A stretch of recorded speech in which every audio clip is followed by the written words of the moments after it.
ওকে, তো আমরা চলে এসেছি ফিজিক্সের একটা নতুন চ্যাপ্টার নিয়ে, যে চ্যাপ্টারের নাম মহাকর্ষ ও অভিকর্ষ। আমাদের ফিজিক্স 1 বইয়ের ষষ্ঠ অধ্যায় হলো এই চ্যাপ্টারটি, ঠিক আছে। তো এখন প্রায় রাত বাজে 2টা 10।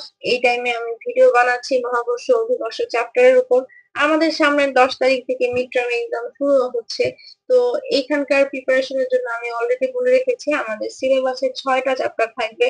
5 পর্যন্ত চ্যাপ্টার খুব ইজিলি আমরা শেষ করে ফেলেছি। আশা করি এই চ্যাপ্টারটাও আমরা শেষ করে ফেলবো, এবং আমার টার্গেট থাকবে যতটুকু এখানকার চ্যাপ্টারটা যেহেতু একটু বড়, তো সব টপিক আমরা পড়বো না। মিড টার্মে যে সকল টপিক গুলো আসার সম্ভাবনা বেশি সেই সকল টপিক গুলো আমরা আগে কমপ্লিট করব। ঠিক আছে, তো এই ভিডিওতে আমি একটু ওভারভিউ, একটু ধারণা দিব যে আসলে মহাকর্ষ অভিকর্ষ চ্যাপ্টারে কি কি প্রশ্ন আমাকে কিভাবে কিভাবে করতে হবে। তো এই মহাকর্ষ অভিকর্ষ চ্যাপ্টারটা আসলে আমাদের আমরা যারা আছি সায়েন্স কমার্স আর্টস সবাই মোটামুটি এই চ্যাপ্টারটা নিয়ে একটু রিল্যাক্স। সবাই আসলে আমরা জানি যে নিউটনের একটা মহাকর্ষের সূত্র আছে, এবং এই সূত্রটা খুবই পপুলার।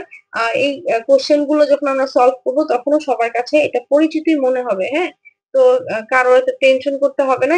এই পুরো চ্যাপ্টারটা এই নিউটনের একটা সূত্র দিয়ে আসলে বেস্ট করে হয়ে আছে। তো দেখেন এখানে অতি সংক্ষিপ্ত প্রশ্ন প্রথমে 5টা 6টা দেওয়া ছিল। এই 6টার পরবর্তীতে আরো কিছু নিউ অ্যাডেড হয়েছে। তার মানে প্রতি বছর এই চ্যাপ্টার থেকে কিছু নিউ নিউ কোশ্চেন অ্যাড হয়। তো ঠিক আছে, অ্যাড হতে থাকে, এই চ্যাপ্টারের কোশ্চেন গুলো একটু চলাফেরা করে, মানে একটু পরিবর্তন হয়। তো অতি সংক্ষিপ্ত প্রায় এখানে 6 আর নিচে মনে হয় আরো 5টা 11টা অতি সংক্ষিপ্ত প্রশ্ন আছে। অভিকর্ষ ত্বরণ কি, বস্তুর ওজন কোথায় বেশি হয়, মহাকর্ষীয় ধ্রুবকের মাত্রা সমীকরণটা কি, মহাকর্ষীয় ধ্রুবক বলতে এই যে মানটা, এই মানটা বলতে আসলে কি বোঝায়, বস্তুর ভর, আহ যদি কিছু একটা দেওয়া থাকে সেখান থেকে আমরা বস্তুর ওজন কিভাবে নির্ণয় করব, যেটা আসলে আমি বলেছি কিনা omega equal to m g. M হলো ভর এবং এটার সাথে অভিকর্ষ ত্বরণ জি, যেটা মান 9.8, সেটা গুণ দিলে আসলে বস্তুর ওজন বের হয়। এই টাইপের ছোট ছোট কিছু ম্যাথ আপনাকে অতি সংক্ষিপ্ত প্রশ্নে দিয়ে দিবে, যেটা আপনাকে সলভ করতে হবে। এছাড়া আরো নতুন কি আসে, অভিকর্ষ বল কাকে বলে, মহাকর্ষ বল কাকে বলে, ক্যাপিটাল জি কে কেন বিশ্বজনীন ধ্রুবক বলা হয়, স্মল জি এর মান বিষুব অঞ্চলে কত, মেরু অঞ্চলে কত, মুক্তভাবে পড়ন্ত বস্তুর ত্বরণ কত, ইত্যাদি ইত্যাদি ইত্যাদি কোশ্চেন কিন্তু এসেছে, এবং আপনাকে এই ছোট ছোট কোশ্চেন গুলো কিন্তু পড়তে হবে। ইজি কোশ্চেন, হ্যাঁ, এগুলা বেশি প্যারা নেওয়ার কোশ্চেন না, একবার দেখলেই সারা জীবন মনে থাকবে এমন কিছু কোশ্চেন। ঠিক আছে, দেখেন এই 10 নাম্বারের পরে আরো একটা কোশ্চেন পেয়ে গেছিলাম, এবং সেটা আবার 11 নাম্বার দিয়ে নিচে লাল কালি দিয়ে দাগ দিয়ে আমি নিচে লিখে রেখেছি, দেখা যাচ্ছে কিনা দেখেন, যে সর্বনিম্ন কত বেগে কোনো বস্তুকে উপরের দিকে নিক্ষেপ করলে তা আর আমাদের এই পচা পৃথিবীতে ফিরে আসবে না, পৃথিবীর মায়া ত্যাগ করে অন্য কোনো গ্রহে অন্য কোনো মহাকাশে চলে যাবে। ঠিক আছে, তো এটা আসলে মুক্তিবেগ। এই মুক্তিবেগ সম্পর্কে আমরা পড়বো। যেই বেগে কোনো বস্তুকে উপরের দিকে নিক্ষেপ করলে এটি পৃথিবীর মায়া ত্যাগ করে মহাকাশে কিংবা অন্য কোনো গ্রহে চলে যায়, সেটাকে আসলে মুক্তিবেগ বলে। এবং এই মুক্তিবেগেই যদি আমরা বস্তুকে উপরের দিকে নিক্ষেপ করি তা পৃথিবীতে ফিরে আসে না। তো এই টাইপের কিছু ইন্টারেস্টিং বিষয় আমরা পড়বো। দেখেন এখানে আসলে অতি সংক্ষিপ্ত প্রশ্ন অনেক বেশি। ঠিক আছে, প্রায় 11-12টা অতি সংক্ষিপ্ত প্রশ্ন। এরপর দেখেন সংক্ষিপ্ত প্রশ্ন কি আছে। সংক্ষিপ্ত প্রশ্ন আছে যে ভর ওজনের মধ্যে পার্থক্য, যেটা আমি একটু আগে দেখাইলাম। ওজন হলো আমার ডাব্লিউ এবং ভর হলো এম। ভর এবং এই ওজনের মধ্যে পার্থক্যটা আমরা দেখবো, খুব ইম্পর্টেন্ট প্রশ্ন। এরপরে দেখেন 2 নম্বর প্রশ্নটা অনেক ভাবে আসে। ঠিক আছে, এই প্রশ্নটা অনেক ভাবে আসে যে অভিকর্ষ ত্বরণ স্মল জি এর মান বস্তুর ভর নিরপেক্ষ হলেও স্থান নিরপেক্ষ নয়, আর হলো অভিকর্ষ ত্বরণের রাশিমালা। এটা একই কোশ্চেন, তারপর প্রমাণ করো যে এটা। ঠিক আছে, দেখাও যে বস্তুর ভর নিরপেক্ষ হলেও স্থান নিরপেক্ষ নয় কে, এই অভিকর্ষ ত্বরণ স্মল জি। 1টা 2টা 3টা, এখানকার যে 3টা কোশ্চেন আছে 2 নম্বরটা, এই তীর চিহ্ন দেওয়া 2টা, এই 3টা কোশ্চেনের অ্যান্সার একই অ্যান্সার, একসাথেই পড়ে ফেলবো। ঠিক আছে, তো এরপরে আসেন এখানে কি আছে। এখানে আছে নিউটনের 4 নম্বরটা আগে বলি, নিউটনের মহাকর্ষের সূত্র বিবৃতিকরণ এবং ব্যাখ্যা, যেটা প্রতিবারই আসে এবং এটা মিড টার্ম আপনার ফাইনাল দুটোর জন্য অনেক ইম্পর্টেন্ট। একবারে ইজি কোশ্চেন, বাচ্চা কালের কোশ্চেন, এটা পড়ে ফেলতে হবে। এছাড়া নিউটনের মহাকর্ষের সূত্র ছাড়া আরেকটা ব্যাপার এই চ্যাপ্টারে আছে, সেটা হলো গ্রহের গতি। গ্রহরা কিভাবে ঘুরে, কোন অ্যাঙ্গেলে ঘুরে, কিভাবে ঘুরলে কি সূত্র আমরা পাই, সেই গ্রহের গতি সংক্রান্ত একজন বিজ্ঞানী, যে বিজ্ঞানীর নাম হলো কেপলার, তিনি কিছু সূত্র দিয়েছিলেন, এবং সেই সূত্রগুলো আপনাকে লিখতে হয় এই চ্যাপ্টারের প্রিপারেশন নেওয়ার সময়, এবং পরীক্ষাতেও এটা খুব প্রাউডের সাথে এসে পড়ে। তো এগুলো আমরা আস্তে আস্তে জেনে ফেলবো, তাহলে আমাদের এখানকার রচনামূলক 12-13টা কোশ্চেন পেলেও সংক্ষিপ্ত প্রশ্ন কিন্তু কম। সংক্ষিপ্ত প্রশ্ন হলো 1, 2 আর এখানকার 3, 4, এই 4টা সংক্ষিপ্ত প্রশ্ন পড়লে কিন্তু আপনি কমন পেয়ে যাচ্ছেন।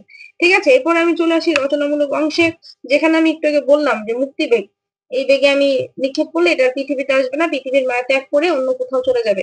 তো এই মুক্তিবেগ কি? এই মুক্তিবেগের একটা রাশিমালা আছে, এই রাশিমালাটা আপনাকে বের করতে হবে। কিভাবে বের করতে হবে সেটা জানতে হবে এবং 8 মার্কের জন্য প্রিপারেশন নিতে হবে, মানে এটা একটা বড় প্রশ্ন। ঠিক আছে, এরপরে দেখেন 2 নাম্বার, ভূপৃষ্ঠ হতে এইচ গভীরতায়, যদি আমরা ভূপৃষ্ঠের ভিতরে ঢুকতে থাকি, বিভিন্ন গভীরতায় যদি ভিতরে ঢুকি, তাহলে আসলে এই স্মল জি অভিকর্ষ ত্বরণটার মানটা আসলে বা রাশিমালাটা আসলে কি হয় সেই কোশ্চেন।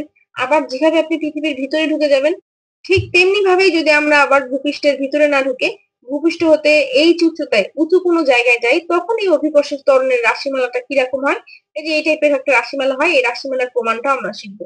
তার মানে মুক্তিবেগ কি, এই রাশিমালা পড়বো 8 মার্কের জন্য, প্লাস আমাদের পৃথিবীর ভিতরে ঢুকলে আমার অভিকর্ষ ত্বরণ কিরকম হবে, এবং ভিতরে না ঢুকে যদি আমরা পৃথিবী থেকে অনেক উপরে যাই, তাহলে অভিকর্ষ ত্বরণের মানটা কি হবে সেটা কিন্তু আমাদেরকে জানতে হবে। ঠিক আছে, তো এখানে দেখেন এই 3 নাম্বার কোশ্চেনটাই আবার এই অথবা দেওয়া আছে, 3 আর 4 কিন্তু আসলে একই জিনিস দেওয়া আছে। দেখেন যে প্রমাণ করো যে ভূপৃষ্ঠ হতে যত উপরে উঠা যায় অভিকর্ষ ত্বরণের মান ততই কমতে থাকে। দুইটা কোশ্চেনের অ্যান্সার একই। তো আমি আসলে একটু বলি, ভূপৃষ্ঠের ভিতরে ঢুকেন আর ভূপৃষ্ঠ থেকে যতই উপরে ওঠেন অভিকর্ষ ত্বরণ জি এর মান আসলে কমতেই থাকে। ঠিক আছে, ভিতরে ঢুকলেও কমবে, উপরে উঠলেও কমবে। তো এটা আসলে আবার প্রমাণ করে দেখাইতে হবে, তো দেখাই দিব, কোনো সমস্যা নেই। তো এখানে আসলে এই 1 থেকে 4 পর্যন্ত কিন্তু 3টা কোশ্চেন। হ্যাঁ, একটা হলো মুক্তিবেগ সংক্রান্ত, এটা রাশিমালা। পৃথিবীর ভিতরে ঢুকে গেলে অভিকর্ষ ত্বরণ স্মল জিটা কেমন হয় সেটা রাশিমালা, এবং পৃথিবীর উপরে উঠে গেলে এই অভিকর্ষ ত্বরণ স্মল জি রাশিমালা কিরকম হয়, এই 3টা বড় প্রশ্ন। আর একটা বড় প্রশ্ন আছে, পৃথিবীর কেন্দ্রে অভিকর্ষ ত্বরণের মান 0, এটা কিভাবে হয়। এটা আসলে এই কোশ্চেনটা যেটা লিখবেন 3 কিংবা 4, এটা ছাড়া 4 না দিয়ে অথবা লেখাই উচিত। এই কোশ্চেনটা আপনি যেভাবে লিখবেন তার সাথে 2টা লাইন অ্যাড করলে এটার অ্যান্সার হয়ে যাবে। ঠিক আছে, পৃথিবীর কেন্দ্রে অভিকর্ষ ত্বরণের মান 0, এটা আসলে এটার সাথে 2টা লাইন অ্যাড করলে হয়ে যায়। অর্থাৎ এই জায়গার এতগুলো কোশ্চেন মানে একটা কোশ্চেন আর উপরে 2টা, 3টা কোশ্চেনের প্রিপারেশন নিলে রচনামূলক প্রশ্ন ডান। ঠিক আছে, আর তো বললাম সংক্ষিপ্ত 4টা, রচনামূলক 3টা, একবারে ইজি। আর অতি সংক্ষিপ্ত তো আপনারা নিজেরাও পড়ে ফেলতে পারবেন, আমিও একটু দেখাই দিব, সমস্যা নেই। ম্যাথ চলে আসি, এই চ্যাপ্টারে একটা ম্যাথ আছে, খুবই ইজি, খুবই সহজ একটা ম্যাথ, আমি করাই দিব, ভয় পাওয়ার কিছু নাই। এবং এই ম্যাথ কিন্তু অনেক সহজ, কিন্তু আসে আবার অনেক বেশি।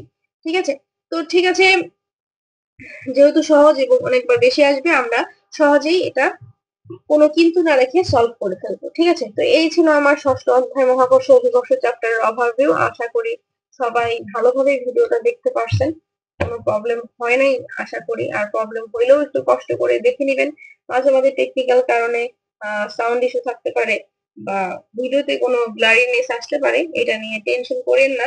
একটু কষ্ট করে আসলে পড়তে আসছেন, একটু পড়ার ট্রাই করেন। হ্যাঁ, এক্সকিউজ দিতে গেলে দেখবেন অনেক এক্সকিউজ এসে পড়বে, কিন্তু যখন এক্সকিউজটাকে আপনি জয় করতে পারবেন তখন দেখবেন পরীক্ষাতেও আপনি জয় করতে পারতেছেন। তো ঠিক আছে, পরবর্তী ভিডিওতে আমরা এই চ্যাপ্টারের কোশ্চেন নিয়ে আলোচনা করব। ততক্ষণ পর্যন্ত আমরা ভালো থাকবো, সুস্থ থাকবো, বেশি বেশি ফিজিক্স পড়তে থাকবো। ওকে, আল্লাহ হাফেজ।